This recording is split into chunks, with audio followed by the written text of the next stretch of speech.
Good afternoon, everyone. Welcome to this nutritional webinar. Thank you for being here with us today, sharing the update information on pediatric nutrition. Before I start the scientific program, I want to first share some information about the logistics of this event. We are broadcasting through via Zoom and YouTube. In both platforms, you have question and answer areas, and in the Zoom, you can see a bar that said question and answer. Please feel free to put all the questions related to the topic that we're going to present today. Our topic for the night is do's and don'ts in infant nutrition. The speaker for today, we have Dr. Carlos Lifschitz. Dr. Carlos Lifschitz is an American Board of Pediatrics Certified Pediatrics Gastroenterologist and former Associated Professor of Pediatrics at Baylor College of Medicine in Houston, Texas. He currently is an Associated Physician at Hospital Italiano Buenos Aires, Argentina. He has served in the Council of the North American Society for Pediatrics, Gastroenterology, Hepatology, and Nutrition, as well as in the editorial board of the Journal of Pediatric Gastroenterology and Nutrition. He is the author of 88 peer-reviewed publications and 2 books. He is a member of the European and Latin American Society for Pediatric Gastroenterology and Nutrition. Let's welcome Dr. Lifschitz. Doctor, the floor is yours. Thank you very much. Good evening. Saying hi from Buenos Aires, Argentina. As Dr. De Los Santos just said, I'm a former associate professor at Baylor College of Medicine in Houston and a consultant currently in the Italian hospital in Buenos Aires. The topic today, it's really related to milk and to complementary feedings in the first year of life. And it's always interesting when I travel places to see things that I can use in my presentations. And once walking around the city of London in England, I saw the name of this street, Milk Street. So I thought that this would be relevant for today's talk. And here we have the first slide then. By definition, the WHO, the World Health Organization, says that exclusive breastfeeding is defined as that the infant receives only breast milk and no other liquids or solids except for drops or syrups consisting of vitamins, mineral supplements, or medicines. Anything other than breast milk is defined as a complementary food. Thus, infants who receive infant formula are considered to have started on complementary feeding, even if it is from birth. Therefore, it's extremely important that we as pediatricians support as maximum as possible exclusive breastfeeding from very, very early in life. The WHO recommends extended exclusive breastfeeding for the first 6 months of life, followed by the introduction of complementary feedings along with breastfeeding. This recommendation is based on a consideration of the optimal direction of exclusive breastfeeding. And since infant formula, as I just said, is a complementary food, it does not have any recommendations regarding the introduction of solid foods in formula-fed infants. Now, one could say, why are these limitations, or why 6 months have been chosen? And this is something that we will discuss during this evening. There are no known deficits in growth, nor any effects on allergy with 6 months of exclusive breastfeeding. Therefore, the infant grows perfectly well with exclusive breastfeeding for the first 6 months of life. However, it is not possible to rule out that exclusive breastfeeding without iron supplementation through the first 6 months of life may not compromise hematological status, particularly in vulnerable infants, such as babies whose mothers were low in iron, babies who were premature, etc., etc. And there is evidence that there is a reduced risk of 1 or more episodes of gastrointestinal infection with 6 months of exclusive breastfeeding versus only 3 months of exclusive breastfeeding, but particularly for infants in higher income countries. Why this? Nobody knows. This is statistical association, and the cause of the reasons are not well understood. Now, one could say, is cow's milk harmful to a child? And this is the opinion of the European Society of Pediatric Gastroenterology, Hepatology, and Nutrition in their publication, where they say that whole cow's milk is a complete source of energy made up of the major micronutrients and partly of some micronutrients, particularly calcium and phosphorus. On a comparative basis with beef, meat, and eggs, whole cow's milk is the richest source of calcium and vitamin D, and also the cheapest source of protein, calcium, phosphorus, and vitamin D. So why not cow's milk in the first year of life? Because it is not recommended, but what is the reason? Well, we could see, compared in human milk versus cow's milk, there's really the concentration of energy is more or less the same.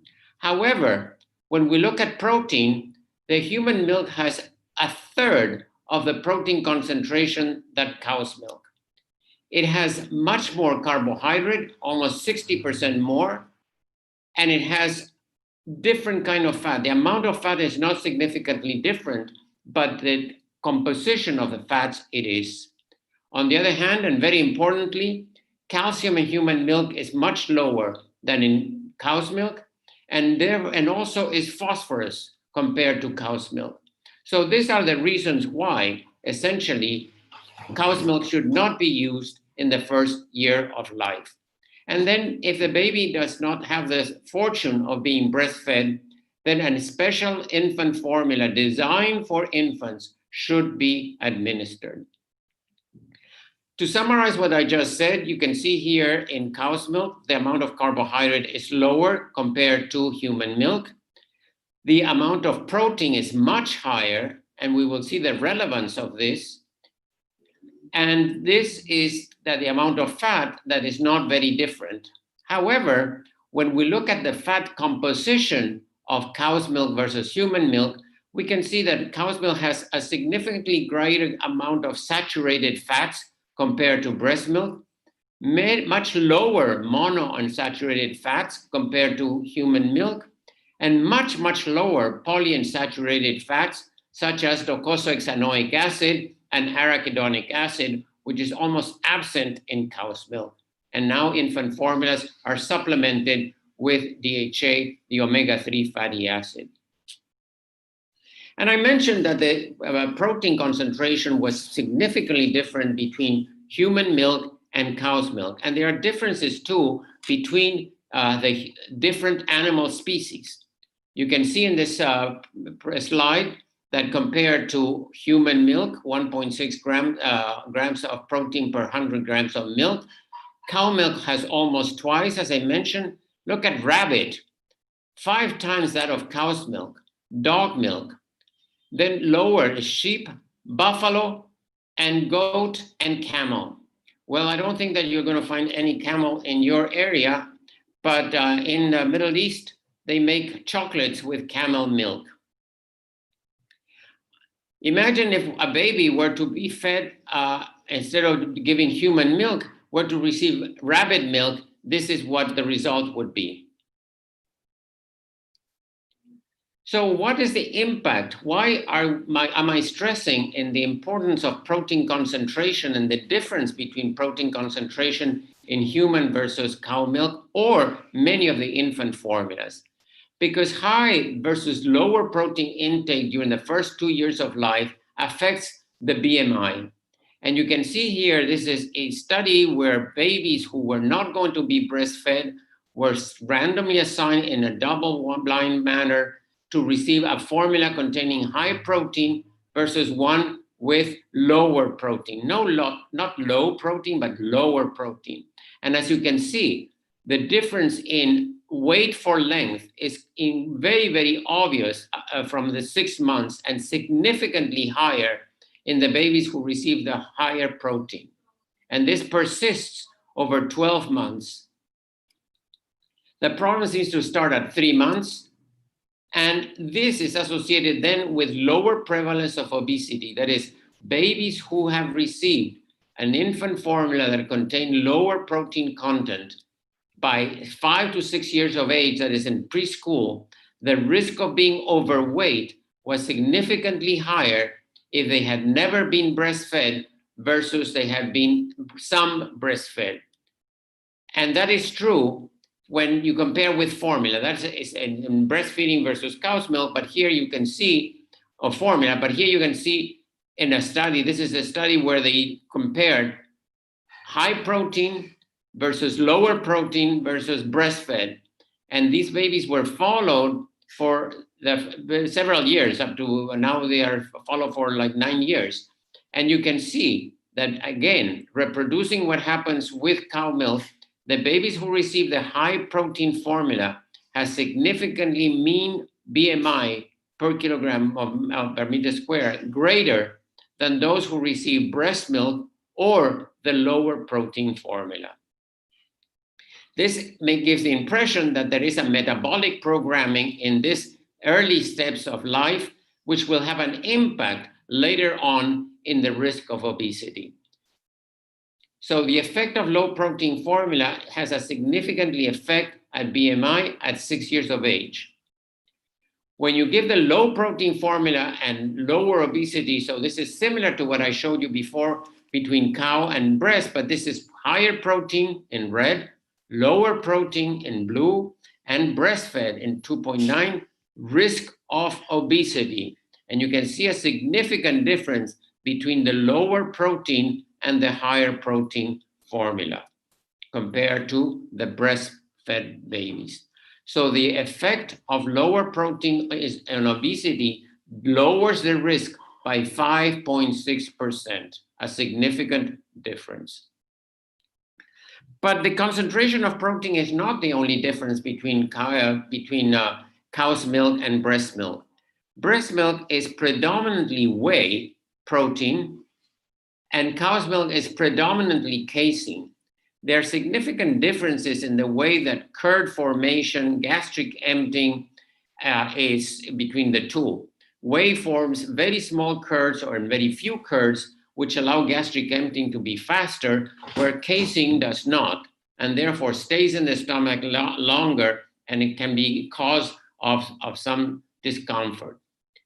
Now, one could say, well, why has protein been so high in infant formulas?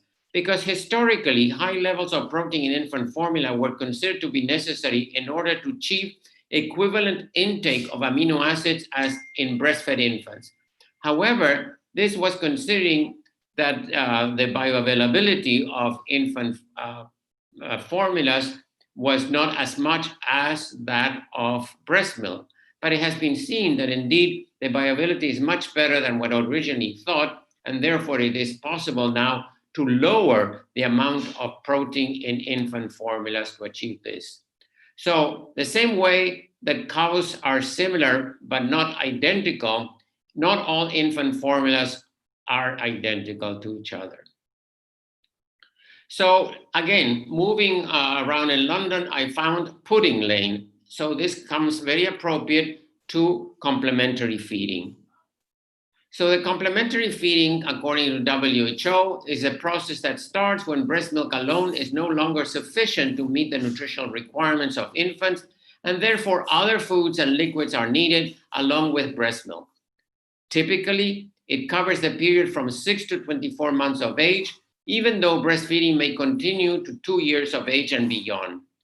This is a critical period of growth during which nutrient deficiencies and illness contribute globally to higher rates of undernutrition among children under 5 years of age. So this is an extremely important concept that the complementary feeding has to be introduced in order to avoid micronutrient deficiencies and even calorie deficiencies in formerly exclusively breastfed infants. Now, because of women working and a lot of social situations, the modern countries or the developed societies have come to the realization that indeed 6 months of exclusive breastfeeding might not be possible for all infants. So they recommend for at least 4 months. And then exclusive or predominant breastfeeding for around 6 months is desirable. Complementary foods should not be started before 4 months of age, but should not be delayed beyond 6 months of age either. This is a very, very important concept because, as we will express, I will explain to you in a few moments, this introduction, not before and not after, has important implications. Breastfeeding should continue as complementary foods are introduced, and whole cow's milk should not be used as the infant main drink before 12 months of age. But in addition, complementary feeding has another very important role in life, which is the first major proactive step in the infant's life to go towards growing up. And in order for a baby to suck and swallow formula is a rather reflex thing, but in order to eat semi-solids and then solids, they require a very integrative neurodevelopmental system, which has to have evolved into that, not only from holding their heads up, but also tongue movement, and then the volitional movements of taking the food all the way up to the back of their throat, and then the swallow. And after that, it becomes a reflex. So these things can be seen, or if you're interested in the complementary feeding, a position paper by the European Society of Pediatric GI that was published in 2017. And what I'm going to talk follows more or less the recommendations. Now, at the time of complementary complementary feeding, I said that it's important for nutritional aspects as well. And look at this very interesting paper that came out last year, saying that different growth patterns persist at 2 years of age in formula-fed infants who were randomized to consume a meat or a dairy-based complementary diet from 5 to 12 months. So at the time of, they were formula-fed, but at the time of introduction of complementary feeding, they were assigned to either continue with mostly dairy or meat. And when you look at the growth z-scores at 5, 12, and 24 months for the participants who completed the 2 years of assessment, you can see that the length for age z-score, that is, and then the how tall or how long these babies were. Look at,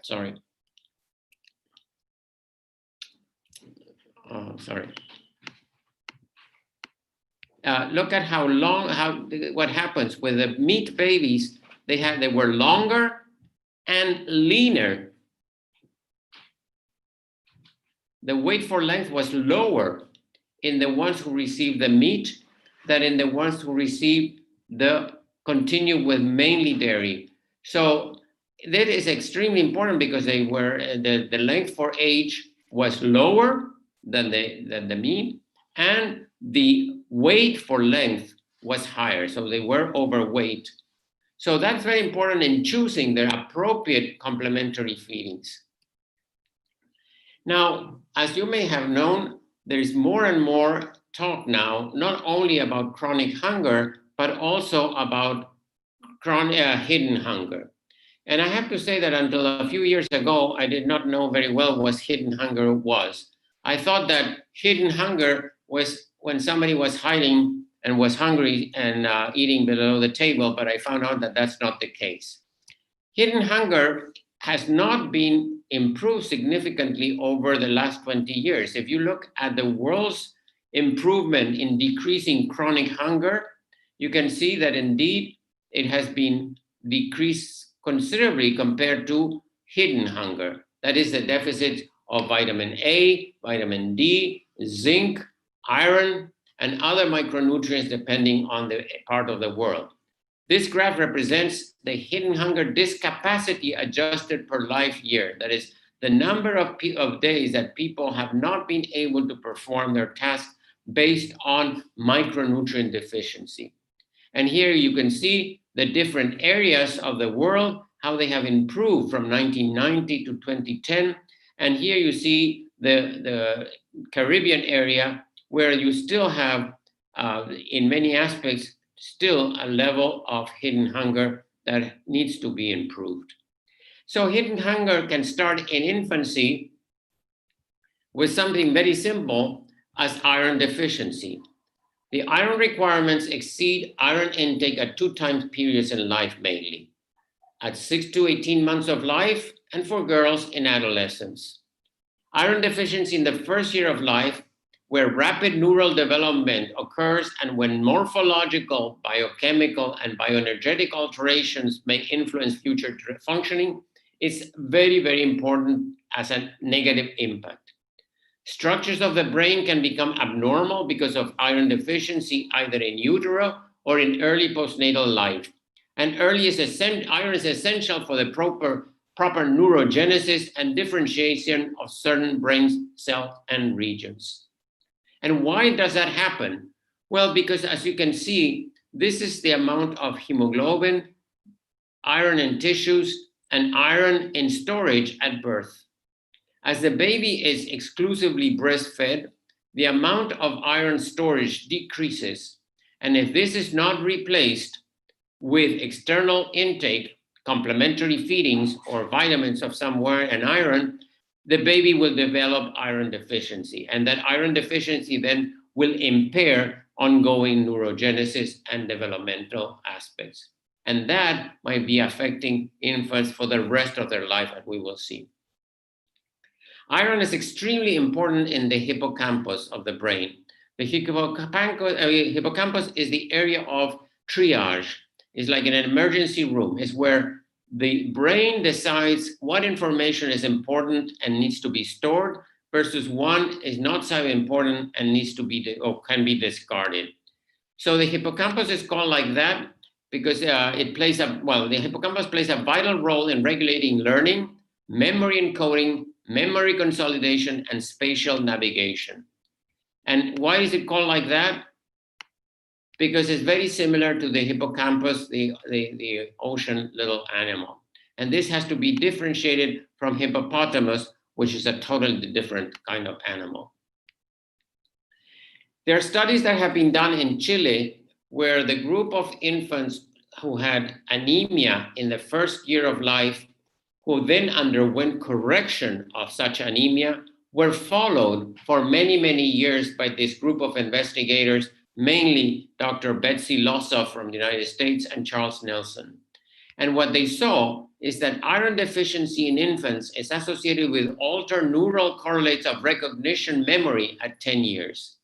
And what they did is they got this group of children now at 10 years of age who had been anemic in their first year of life. And what they did is they connected a lot of electrodes to their brain, to their skull, and they gave these babies, they read to these children new words or old words. And they looked at the latency period that it took them to recognize. Children who had been anemic in childhood or in infancy had a significantly longer period of recognition of the words, whether they were new or old. So this was detected, of course, this is milliseconds, but it shows an ongoing impairment 10 years after correction of iron deficiency anemia. Other things, and this group as well continued, Dr. Lossoff continued with this group until they were 25 years of age.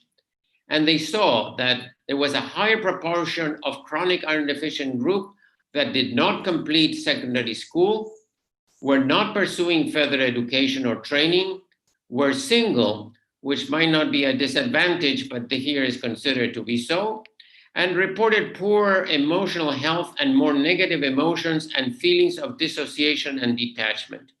Again, it is difficult to know that this can be attributed, or these differences can be attributed exclusively to iron deficiency. But what it does show is that iron deficiency needs to be prevented, because once that it occurs and leads to anemia, might have permanent impact on the neurodevelopment of the child and then adult. So how can we prevent iron deficiency anemia? when one of the ways could be to adapt meats, as I mentioned before. And this is a study by Engelman, where meat in children 3 to 10 months that were partially breastfed prevented the fall of hemoglobin at the end of the first year of life, but, however, had no effect on iron storage or cellular iron deficiency. So meats alone might prevent iron deficiency, but not fulfill the storage that this child needs, and then they will continue to the need for iron later on. In Italy, the children are fed rabbit meat and horse meat. I think that in the Caribbean and Argentina, that's not a habit, but it's always interesting to see what you see when you travel around the world. Now, another way to provide iron is to give infant cereal that has been fortified with iron. And one of the reasons to use these things is because parents less and less want to give medication to their babies. And giving iron in drops is considered by many a medication. So a more natural way would be to give special infant cereals that are enriched with iron to prevent iron deficiency anemia. In this study, compared to iron-fortified rice cereal to unfortified rice cereal in infants who were exclusively breastfed for more than 4 months, and to iron-fortified formula in infants who were weaned to formula. And this was a double-blind study with 515 infants who were followed for 4 to 15 months of age. The conclusion was that iron-fortified infant cereal could contribute to substantially to prevent iron deficiency anemia. So now let's talk about what is the appropriate timing of introduction of complementary feedings. And I said before, not before 4 months and not after 6 months. This is important, particularly, there is a study that was published a few years ago, the effects of early nutritional interventions on development of atopic disease in infants and children. This is the role of maternal dietary restriction, breastfeeding, timing of introduction of complementary foods, and hydrolyzed formula. And what it was shown is that indeed there is no need, and a mother who has herself is allergic, there is no need to restrict any of the foods during pregnancy just to prevent allergy in the infant, because that does not help. Now, if parents are allergic or a sibling of the baby to be born is allergic, what should be done with regards to introduction of foods that might be potentially allergenic? Allergenic foods, the recommendations say, may be introduced when the complementary feeding is commenced anytime after 4 months of age. Infants at high risk for peanut allergy, those with severe eczema, egg allergy, or both, should have peanut introduced between 4 and 11 months of age, following evaluation by an appropriately trained specialist. And very early introduction of solid foods at a high diversity before week 17 of weeks of age may increase the risk of later allergy. So no very early introduction, but no delay, because delayed introduction of allergenic foods seems to lead to increased risk for allergy. Gluten may be introduced between 4 and 12 months of age. It is recommended to introduce gluten gradually, particularly while the baby is still being breastfed, to the extent that it can reduce the risk of celiac disease, diabetes mellitus type 1, and wheat allergy. Infants and young children receiving a vegetarian diet should receive a sufficient amount of breast milk or formula and dairy products, and vegan diets are not recommended in the first years of life. Now, what other benefits are there from introduction of complementary feedings? This is something that many parents want to do sometimes to see if the child will sleep throughout the night. So this is a study that showed an association of early introduction of solid with infant sleep. And this is a randomized study that started with 1,300 participants, and they were screened and randomized to receive either an early or to a more delayed introduction of complementary feedings. And what you can see here, that nighttime sleep was significantly greater here at 6 months of age and later, in those who had introduction of complementary feedings earlier. And when you look at the number of times that they wake up, also the babies that receive earlier complementary feeding woke up less if they receive complementary feeding. So this is the only study that I know that is rather scientific that indeed proves that indeed complementary feedings might aid at better sleep. What about the introduction of complementary feeding and the impact on eating behavior and fruit and vegetable intake at age 5 years? So this is a study that explores whether exclusive breastfeeding duration and age of introduction of solid foods are associated with children's eating behavior and fruit and vegetable intake at 5 years. It's data from an Amsterdam study with 3,624 babies followed. Exclusive breastfeeding duration was not associated with later eating behavior, although longer exclusive breastfeeding was significantly associated with a higher vegetable intake at age 5 years. I cannot say why this association. This is a statistical association, and that's what the infants saw. So here you see prolonged breastfeeding, children will eat a lot of vegetables. Compared with introduction of solid foods at 6 months, introduction earlier at 4 months was associated with less satiety responsiveness at 5 years. So it seems that appetite regulation is affected in the bad way if the babies are introduced to complementary feeding at a very young age, below 4 months of age. On the other hand, introducing solid foods at 6 months or older was associated with less enjoyment of food and food responsiveness. Again, supporting that the window of introduction of complementary feedings is between 4 and 6 months of age. These findings, the author said, suggest that prolonged breastfeeding and introduction of solid foods between 4 and 6 months of age may lead to healthier eating behavior and food preferences at age 5. So there's a positive association between dietary variety and nutritional status. Exposure to fruits and vegetables in infants is associated with acceptance of these foods later in ages. Both the caregiver behaviors as well as the child's temperament might influence on the feeding relationship. A parent who allows the infant to determine timing, amount, and pacing of a meal helps the infant develop self-regulation and secure attachment. And when the child's signals are misinterpreted, it can lead to or aggravate further problems with eating behaviors. Now, how about sugar? There is the World Health Organization has an information note about intake of sugars recommended in the WHO guideline for adults and children. Their concern is that there is an increasing intake of free sugars, particularly in the form of sugar-sweetened beverages, which increases overall energy intake and may reduce the intake of foods containing more nutritional adequate calories, leading to an unhealthy diet, weight gain, and increased risk for non-communicable diseases. Another concern is the association between intake of free sugars and dental cavities. This is a study that was done in Brazil, where they looked at the introduction of inappropriate complementary feeding in the first year of life and association with factors in children with low socioeconomic status. And what they saw that in among less well-educated and less affluent people, introduction of sugar before 4 months was 36%. Babies were giving cookies, crackers, creamy yogurts, and jelly before 6 months of age.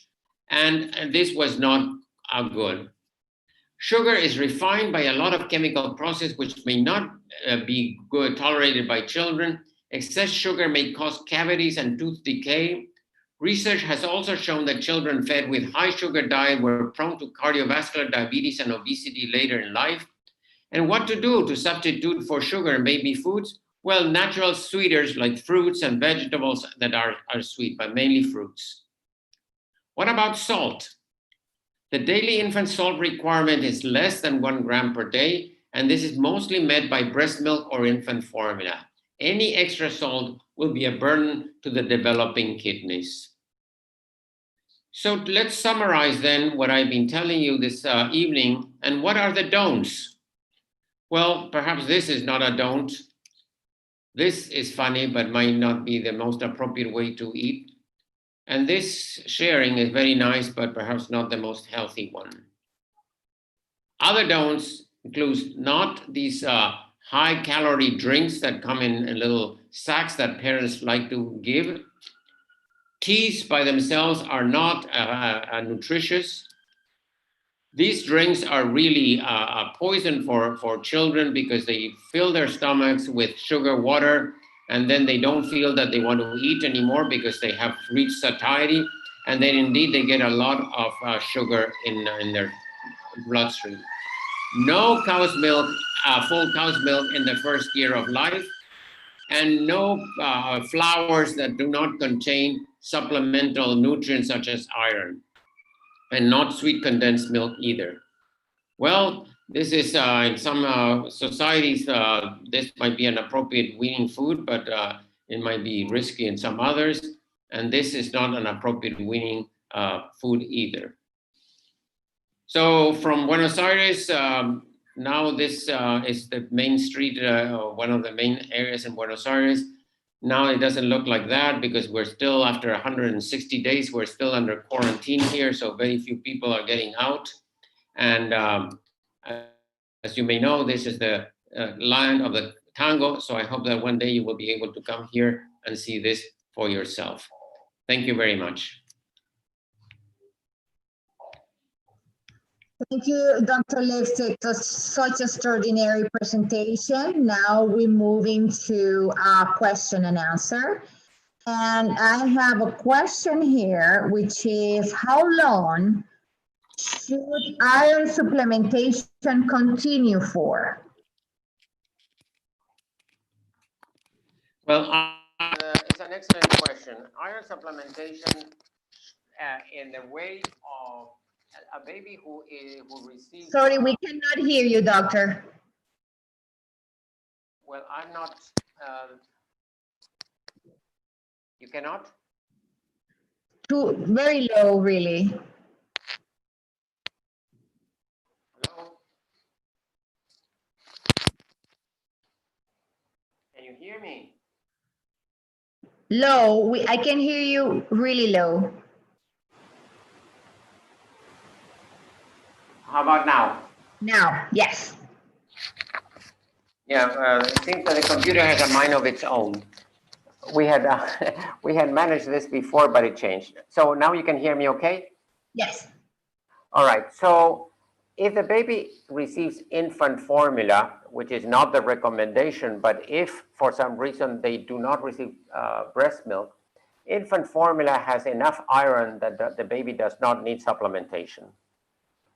Not only the baby is getting enough iron for maintenance, but also for storage. So one would say that if the baby has not been, one would say, I cannot say that formula has an advantage, but if you would say, well, what is the advantage of infant formula is that the baby does not need additional iron supplementation.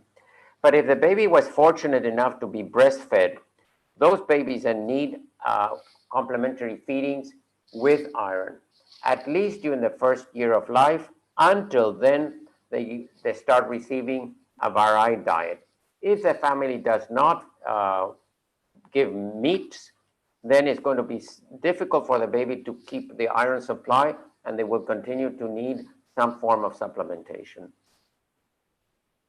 The question, doctor, is related to, you already spoke about the fortified cereal with iron, right? But the question is does lead to constipation? Well, that's a good question.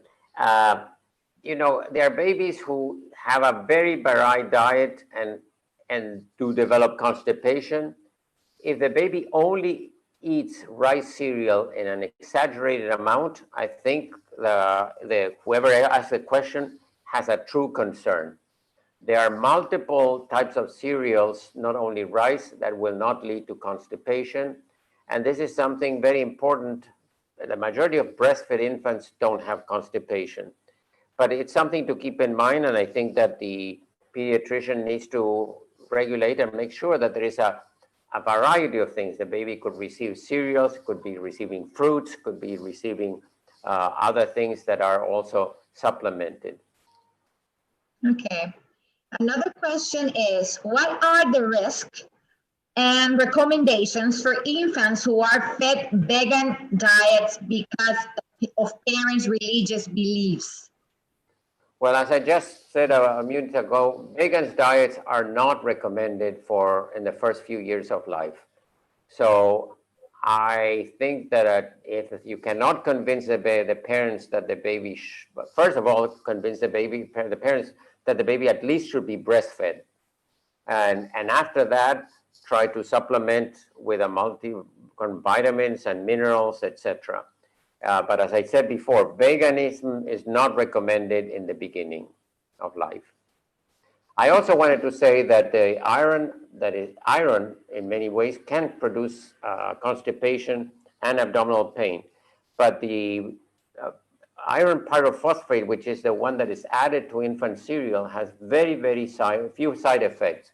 So the constipation should not be, if the baby develops constipation, it should not be attributed to the iron supplementation. Okay.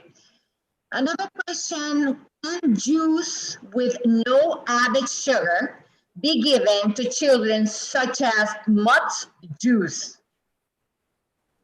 As what juice? The Mott's, the apple one, Mott's, M-O-T-T-S, Mott's. Oh, well, I don't know. Is that a brand? Yes, it's a brand. Well, I mean, we should not be talking about brands, but in general, juices are not recommended for infants because they have a lot of calories and no nutrition. It's only sugar.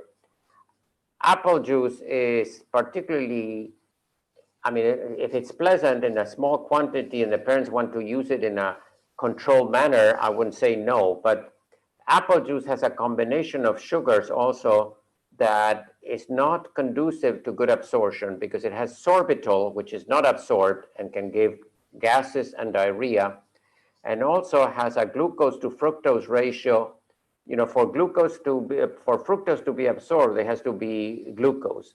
And the ratio of fructose to glucose in the apple juice is very much higher for fructose, and therefore there's not good absorption of the fructose that can give also.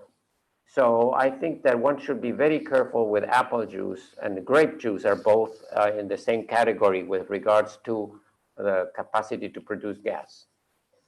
Okay.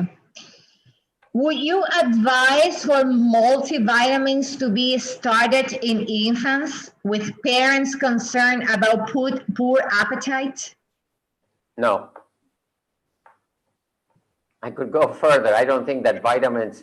No, no. If the baby does not eat well, it depends what the baby is fed. But I think that a child who does not have a varied, complete diet, I would not give vitamins to increase the appetite. I would give vitamins to make sure that the baby or the child at least is not developing a micronutrient deficiency, but not to stimulate appetite. So the next question is related to this. One said, how early can multivitamins be started in picky eaters? That I don't know. Picky eaters, depending. Are we talking about a child who is 3 or 4 years of age? I think that child, if they eat crackers or if they don't eat a varied diet, they should be supplemented. At what age? I'm not sure, because once that the child is no longer on, cow's milk doesn't have iron. It has high calcium, but has no iron. Therefore, the child needs to have some supplementation. So if you have a child who is predominantly drinking milk and then crackers and things like that, that child should be on supplements.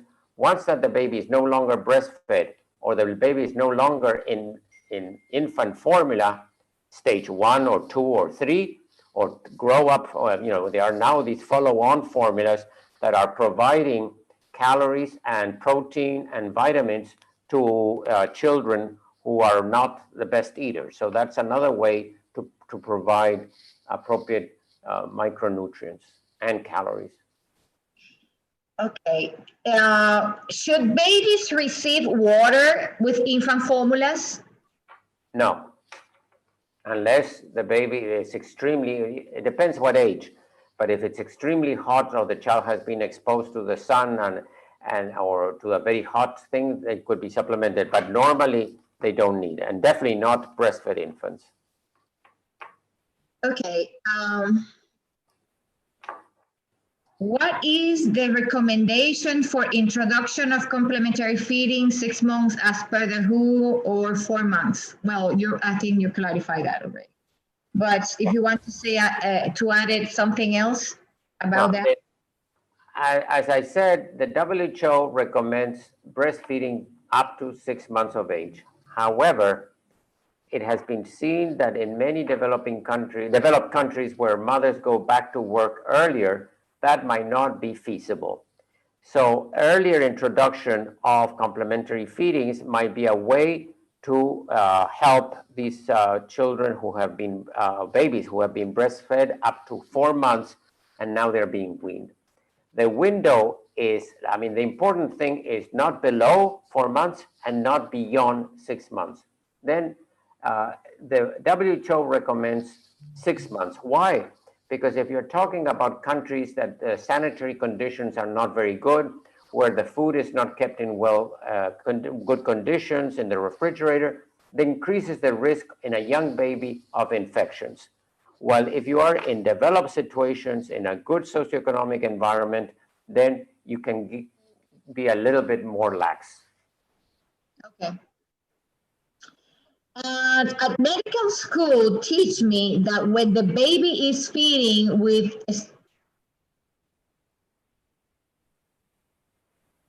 exclusively breastfed, no need to take water. Is that true? Yeah, as I just said that, I answered that question a few minutes ago. Yeah, there is no need for a breastfed baby to take water unless, of course, if the baby is dehydrated, they will need oral rehydration solution, but not just plain water. At what age vitamins should be recommended for infants? Well, again, if the baby is exclusively breastfed, they're going to be needing iron and vitamin D from early in life. If the baby is definitely at the time of weaning or introduction of complementary feedings. If the baby is formula fed, as long as they are getting a substantial amount of formula, say 400, 500 milliliters a day, they don't need additional vitamins. Okay, so I have a question for you, and it's related to the hot topic related to the memory that the fetus develop in uterus from mommy's food and the acceptance in the future of complementary feeding. What is your opinion about that? Well, I have read studies that indeed mothers who ingest a variety of foods themselves, the babies then will be more prone to eating that. I also know, for example, that if a mother ingests garlic and the baby is not used to it, the baby will ingest less breast milk the day that the mother ate a lot of garlic. So definitely there is an influence. I think that that's still a developing area.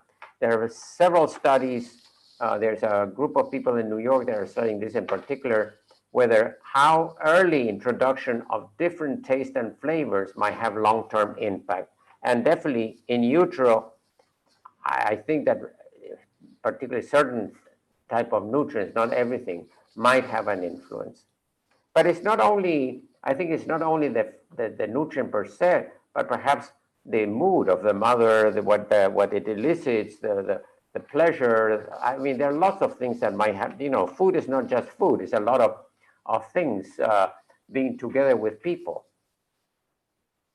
Okay.